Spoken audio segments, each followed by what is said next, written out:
Hi అండి. Welcome to our channel. ఎలా ఉన్నారు మీరంతా? నేనైతే చాలా బాగున్నాను. మీరందరూ కూడా బాగుండాలని చెప్పేసి మనస్ఫూర్తిగా కోరుకుంటున్నాను. అండ్ ఈ ఛానల్‌ని ఎవరైనా ఫస్ట్ టైం విజిట్ చేసినట్టయితే ప్లీజ్ సబ్స్క్రైబ్ చేసుకోండి. అలాగే వీడియో ఎండింగ్ వరకు చూడండి. నచ్చితే కనుక లైక్ చేయడం మాత్రం మర్చిపోద్దు. ఓకేనా? ఇవాల్టి వీడియో ఏంటంటే మీరు ఆల్రెడీ థంబ్‌నెయిల్‌లో చూసే ఉంటారు కదా! చేపల పులుసు అనమాట. పెద్ద చేపలు కాదు, చిన్న చేపలనమాట. నేను ఫస్ట్ టైం తింటున్నాను ఇవి. దీన్ని సాల్మన్ ఫిష్ అంటారంటండి. సో, మా హస్బెండ్ తీసుకొచ్చారు. సో, నేను ఫస్ట్ టైం చూస్తున్నాను. ఇవి చేయటం కూడా అంటే ఆవిడ చెప్పారు. అక్కడ చేస్తానేమో అని చెప్పేసి చూసాం కానీ చేపలు చేయటానికి అక్కడ ఎవరు లేరనమాట. సో, అందుకని ఎలా చేయాలని చెప్పేసి అంటే వాళ్ళు చెప్పారనమాట. సో, ఇలాగా తల ఉంటుంది కదా! తల కట్ చేసుకొని మనకి క్లీన్ చేసుకోవచ్చు. ఈజీగానే ఉంటుందని ప్రాసెస్ అని చెప్పేసి అంటే, సర్లే ఎలాగో తక్కువకే వస్తున్నాయి కదా అని చెప్పేసి తీసుకున్నాననమాట. సో, అది. సో, ఇంకా ఎప్పటినుంచో అనుకుంటున్నాను. ఒక 1 వీక్ నుంచి వెజ్జే అవుతుందండి. ఇంకా సర్లే ఇంక అస్తమానం చికెనే తెచ్చుకుంటాంలే అని చెప్పేసి ఇంకా ఇలాగ ఫిష్ తీసుకొచ్చాను. ఫిష్ కూడా మళ్ళీ పెద్దది తీసుకొస్తే మళ్ళీ అప్పటికి లేట్ అయిపోతుంది. ఈవినింగ్ తీసుకున్నామనమాట. ఇంకా పెద్ద ఫిష్ అనేది దొరకలేదు. సర్లే ఏదో ఒకటి ఇవి ఉన్నాయి కదా! ఎప్పుడూ తినలేదు. టేస్ట్ ఎలా ఉంటదో ఒకసారి ట్రై చేద్దామని చెప్పేసి తీసుకున్నాను. సో, టేస్ట్ అయితే చాలా బాగుంది. సో, మీకు కుక్ చేసి చూపిస్తాను కదా! చూడండి. ఫుల్ వీడియో అంతా కూడా చూడండి. సో, ఇది మొత్తం క్లీన్ చేశాననమాట. సో, లోపల ఇవన్నీ ఉంటాయి కదా! పేగులు ఇవన్నీ కూడా అదంతా కూడా తీసేసుకోవాలి. తల తీసేసుకోండి. తల కట్ చేసేసి సో, ఇంకొక విషయం ఏంటంటే క్లీనింగ్ కూడా పెద్ద ప్రాసెస్ ఏమి ఉండదండి. ఎందుకంటే దీనిపైన పులుసు ఏం లేదనమాట. నార్మల్‌గానే ఉంది ఫిష్ అనేది. మన నార్మల్‌గా ఏంటంటే చేపకి పైన పులుసు ఉంటుంది కదా! ఆ పులుసు అనేది ఏం లేదనమాట. సో, నార్మల్‌గానే ఉంది. ఈజీగానే క్లీన్ చేసుకోవచ్చు. పెద్ద ప్రాసెస్ ఏమి ఉండదు. సో, అలా మొత్తం క్లీన్ చేసుకొని కొంచెం ఉప్పు, పసుపు ఆ వీడియో యాడ్ చేద్దామని చెప్పేసి అనుకున్నాను కానీ అవ్వలేదనమాట. సో, కొంచెం పసుపు అలాగే కొంచెం కల్లుప్పు అంటారు కదా! అది కొంచెం వేసుకొని బాగా వాష్ చేసుకుంటే మనకి చేపలనేవి మంచిగా క్లీన్ అయిపోతాయి. అలాగే లోపల పేగులు అంటారు కదా! అది కొంచెం జాగ్రత్తగా తీసుకోవాలండి. లేదంటే చేదు కట్ట అంటారు కదా! అది ఉంటే మళ్ళీ కర్రీ అంతా కూడా పాడైపోతుంది. సో, అందుకని జాగ్రత్తగా క్లీన్ చేసుకోండి. నెక్స్ట్ టైం ఒకవేళ ఈ ఫిష్ ఇలాంటిదైనా తెచ్చుకుంటే మాత్రం నేను ఖచ్చితంగా వీడియో ఎలా చేసిందేంటనేది చూపిస్తాను. యాక్చువల్‌గా వీడియో తీశాను. కాకపోతే ఆ వీడియో మిస్ అయిపోయిందనమాట. సో, సర్లే అని చెప్పేసి ఇంక నేను కూడా వీడియో ఇంకేం చేస్తాం మళ్ళీ దాన్ని చేయలేం కదా! అని చెప్పేసి అలాగే యాడ్ చేసేసాను. సో, అది. సో, నెక్స్ట్ ఏంటంటే కర్రీ స్టార్ట్ చేద్దాము. సో, ఫస్ట్ ఒక గిన్నె పెట్టుకోండి. గిన్నె పెట్టుకొని దాంట్లో ఒక 2, 3 స్పూన్స్ వరకు కొంచెం ఆయిల్ ఎక్కువే ఏసుకోండి. ఎందుకంటే చేపల కర్రీ కదా! సో, ఆయిల్ ఎక్కువ ఉంటేనే మనకి టేస్టీగా ఉంటుంది. సో, అది అంటే మళ్ళీ అన్‌హెల్తీ అని చెప్పేసి కాదండి. అస్తమానం వేసుకోం కదా! సో, ఆ కర్రీ టేస్ట్‌గా ఉండాలంటే కొంచెం ఆయిల్ అనమాట. మనం వేసుకునే దాంట్లోనే కొంచెం ఎక్స్‌ట్రా వేసుకోండి. ఆయిల్ వేసుకొని కొద్దిగా ముందుగా కట్ చేసి పెట్టుకున్న ఆనియన్స్, పచ్చిమిర్చి, కొంచెం కరివేపాకు ఇవన్నీ వేసుకొని బాగా ఒకసారి మిక్స్ చేసుకొని మూత పెట్టుకొని అలా మీడియం ఫ్లేమ్‌లో పెట్టుకొని ఫ్రై అవ్వనివ్వండి. ఈలోపు మనం చిన్న గిన్నె తీసుకొని అందులో చింతపండుకి, పులుసుకి నానబెట్టుకోవాలి కదా! సో, అందుకని ఒక చిన్న నిమ్మకాయ సైజ్ అంత చింతపండు వేసుకొని, వాటర్ వేసుకొని నానబెట్టుకోండి. ఇప్పుడు మూత తీసి చూస్తున్నారు కదా! ఆనియన్స్ అనేవి ఇంకా కుక్ అవ్వాలి. యాక్చువల్‌గా ఏంటంటే ఆనియన్స్ మిక్సీ పట్టి కూడా వేస్తారనమాట కొంతమంది చేపల పులుసుకి. నార్మల్‌గా ముక్కల్ని పేస్ట్ చేసేసి వేస్తారు. మీరు అలా అయినా వేసుకోవచ్చు. నేనైతే నార్మల్‌గా ముక్కల కింద కట్ చేసి వేశాను. సో, ఎలా వేసినా గానీ కొంచెం బాగా ఫ్రై అయితే బెటర్ కదా! బావుంటుంది కదా! అని చెప్పేసి ఉంచాననమాట. మినిమమ్ ఒక 15 మినిట్స్ అనమాట. 15 మినిట్స్ వరకు అలా ఫ్రై అవ్వనివ్వండి మీడియం ఫ్లేమ్‌లో పెట్టి. యాక్చువల్‌గా కొంచెం పసుపు వేశాను. ఆ వీడియో అనేది మిస్ అయింది. సో, కొంచెం పసుపు కూడా వేసుకొని బాగా మిక్స్ చేసుకోండి. ఓకేనా? సో, ఇలా కొంచెం గోల్డెన్ బ్రౌన్ కలర్ వచ్చేంత వరకు ఫ్రై చేసుకోవాలనమాట. ఇంకొక విషయం ఏంటంటే మనం మిక్సీ పట్టుకొని వేసుకుంటాం కదా! పేస్ట్ కింద. అలాంటప్పుడు డైరెక్ట్ ఇంక అన్నీ ఉప్పు, కారం ఇవన్నీ కలిపేసేసి వేసేస్తారనమాట. సో, అలా కూడా బావుంటుంది చేపల పులుసనేది. ఇలా నేనేంటంటే ముక్కల కింద కట్ చేశాను కదా! అందుకని కొంచెం బాగా ఫ్రై అయ్యేంత వరకు ఉంచి, అప్పుడు మనకు సరిపడా కారము, ఉప్పు ఇవన్నీ కూడా వేసుకొని బాగా మిక్స్ చేసుకొని, సో, చూస్తున్నారు కదా! ఒక 2, 3 స్పూన్స్ వరకు వేశాను కారం అనేది. సో, వేసి ఒకసారి బాగా మిక్స్ చేసుకొని, మనం రెడీ చేసి పెట్టుకున్నాక చింతపండు పులుసనేది అది వేసుకోవాలి. అది వేసుకొని వాటర్ అనేది ఎక్కువ వేసుకోవద్దండి. ఎక్కువ వేసేసుకుంటే ఏమవుతుందంటే అది నీళ్ళు నీళ్ళలాగా ఉంటుంది పులుసనేది.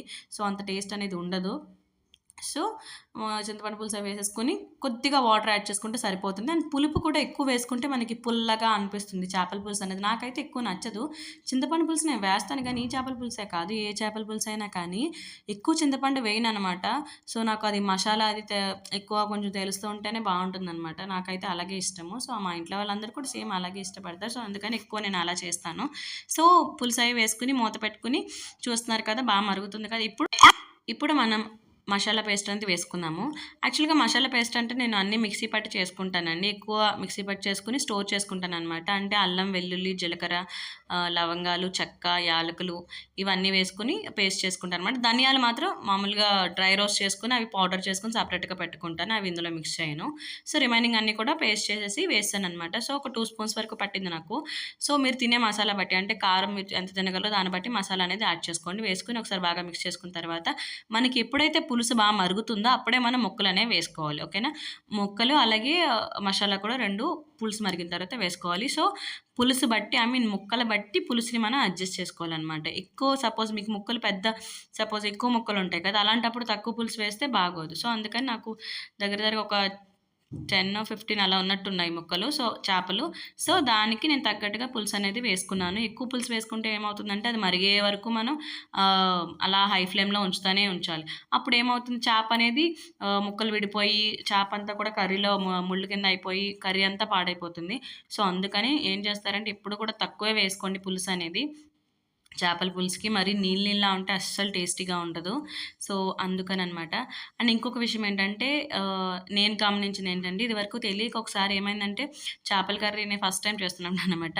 ఏం చేశాను సిమ్‌లో పెట్టేసాననమాట. ముక్కలన్నీ వేసేసి మీడియం ఫ్లేమ్‌లో పెట్టేస్తే ఏమైపోయింది ముక్కలన్నీ చాలా సేపు ఇంకా అలా ఉంచేసాను సిమ్‌లో పెట్టి అదే ఉడుకుతుంది కదా అని ఊరుకుంటే మొత్తం కర్రీ అంతా పాడైపోయిందనమాట. తర్వాత అప్పుడు అర్థమైంది ఓకే చేపలు ముక్కలు వేసుకున్న తర్వాత హై ఫ్లేమ్‌లో పెట్టే ఫాస్ట్‌గా కుక్ అయిపోవాలి అని చెప్పేసి. ఎందుకంటే ఫిష్ కుక్ అవ్వడానికి ఎక్కువ సేపు పట్టదు కదా! సో, అదనమాట. ఇప్పుడు కొంచెం ఒక 10 మినిట్స్ వరకు హై ఫ్లేమ్‌లో పెట్టి బాగా కుక్ చేశాం కదా! ఇప్పుడు లాస్ట్‌లో ధనియాల పొడి కొద్దిగా వేశాననమాట. వేసుకొని జాగ్రత్తగా తిప్పుకోండి. మరీ ఫాస్ట్‌గా తిప్పేస్తే ఆ ముక్క అనేది విడిపోతుంది కదా! సో, కర్రీ అంతా ముక్కలు ముక్కల కింద ఇదయిపోతుంది. సో, అందుకని జాగ్రత్తగా స్లోగా మిక్స్ చేసుకోవాలి. మిక్స్ చేసుకున్న తర్వాత ఒకసారి ఇప్పుడే ఏమైనా ఉప్పులు గాని ఉప్పేమైనా తక్కువగా ఉంటే దాన్ని అడ్జస్ట్ చేసుకుంటే సరిపోతుంది. సో, అది. సో, అలా మిక్స్ చేసుకోవాలనమాట. సో, మీకే కర్రీ ఇష్టమనేది కింద కామెంట్ చేయండి. సో, అంటే చికెనా, ఫిషా ఎక్కువ ఏది తింటారు ఇంట్లో అనేది. మా ఇంట్లో అయితే ఎక్కువ నాన్ వెజ్ తింటారు కానీ ఎక్కువ ఫిష్ అయితే ఇష్టపడతారనమాట. చికెన్ ఇలాంటివి తక్కువ అనమాట. సో, అందుకని ఫిష్ అనేది ఎక్కువ తింటారు. ఫిషెస్‌లో కూడా నార్మల్‌గా ఎండు చేపలని ఇలాంటివి ఉంటాయి కదా! పెద్ద చేప చందువ ఇలాంటివి ఉంటాయి కదా! అలాంటివి ఎక్కువ తింటారండి. సో, అది. ఇవన్నీ వేసుకున్న తర్వాత లాస్ట్‌లో కొంచెం కొత్తిమీర అయి వేసేసుకొని మూత పెట్టేసుకొని కొంసేపు అలా పక్కనుంచేస్తే అంతే కర్రీ రెడీ అయిపోయినట్టే. ఎప్పుడైనా సరే వెంటనే తినేయకండి. కొంచెం ఒక 15 మినిట్స్ అలా దాన్ని సెట్ అవ్వనిస్తే కర్రీ అనేది చాలా బావుంటుంది. ఇప్పుడు వేడి వేడి అన్నంలో అన్నం కూడా ఆల్రెడీ కుక్ చేసి పెట్టేసుకున్నాననమాట. వేడి వేడి అన్నంలో చేపల పులుసు వేసుకొని తింటుంటే చాలా బావుందనమాట. సో, యాక్చువల్‌గా మార్నింగ్ అంటే నైట్ టైమ్ కూడా ఇలాంటి చేపల పులుసు, ఇలాంటి నాన్ వెజ్ కర్రీస్ తింటే చాలా అనిపిస్తుంది కదా! నాకైతే చాలా అనిపిస్తుందండి. నచ్చుతుందనమాట నైట్ టైమ్ అలా తింటే. మార్నింగ్ ఏంటంటే ఈ బిజీ షెడ్యూల్‌లో హడావిడిగా తినటం వల్ల అంత ఇంట్రెస్ట్‌గా తినలేమనమాట. నైట్ టైమ్ అయితే ప్రశాంతంగా హ్యాపీగా తినొచ్చు. సో, అలా కొంచెం రైస్ పెట్టుకొని చేపల పులుసు వేసుకొని తింటుంటే చాలా బావుంది. కాకపోతే ఏంటంటే చేపల పులుసు ఎప్పుడైనా కానీ వేడిగా ఉన్నప్పుడు కన్నా చల్లారిన తర్వాతే బావుంటుంది. చాలా టేస్ట్‌గా ఉంటుంది. చేపల పులుసు ఒకటి, పులిహార ఇవన్నీ కూడా చల్లారిన తర్వాత చాలా టేస్ట్‌గా ఉంటాయన్నమాట. సో, అండ్ నాకు కూడా ఈ కర్రీయే కాదండి. ఏ కర్రీ అయినా గానీ చల్లారిన తర్వాతే ఇష్టము. బిర్యానీ కానీ ఇవన్నీ ఏ కర్రీ అయినా సరే చల్లారిన తర్వాత దాని టేస్ట్ అనేది నాకు ఎక్కువ తెలుస్తుందనమాట. సో, అలా కొంతమందికేమో వేడిగా ఉంటే ఇష్టం కదా! నాకేమో చల్లారిన తర్వాతే ఇష్టమనమాట. ఏ కర్రీ అయినా. సో, ఎక్కువ తినగలను. ఆ కర్రీని ఎక్కువ టేస్ట్ అనేది మనం చూడగలమనమాట. నాకైతే అలా అనిపిస్తుంది. సో, అలా తింటున్నాను. కర్రీ అయితే చాలా వేడిగా ఉంది. అందుకని మిక్స్ చేయడం అనేది కుదరట్లేదనమాట. సో, ఇంకొక విషయం ఏంటంటే చేపలో కొంచెం చిన్న చిన్న ముళ్ళనేవి ఉన్నాయన్నమాట. సో, పిల్లలకి ఇలాంటి చేపలు పెట్టేటప్పుడు జాగ్రత్తగా చూసుకొని పెట్టండి. వాళ్ళు తినేవ్వకుండా మీరే తినిపించండి. ఓకేనా? సో, ఇది ఇవాల్టి వీడియో. మీ అందరికీ ఈ వీడియో నచ్చినట్టయితే నా ఛానెల్‌ని లైక్ చేయండి. అలాగే సబ్స్క్రైబ్ చేసుకోవడం మాత్రం అస్సలు మర్చిపోద్దు.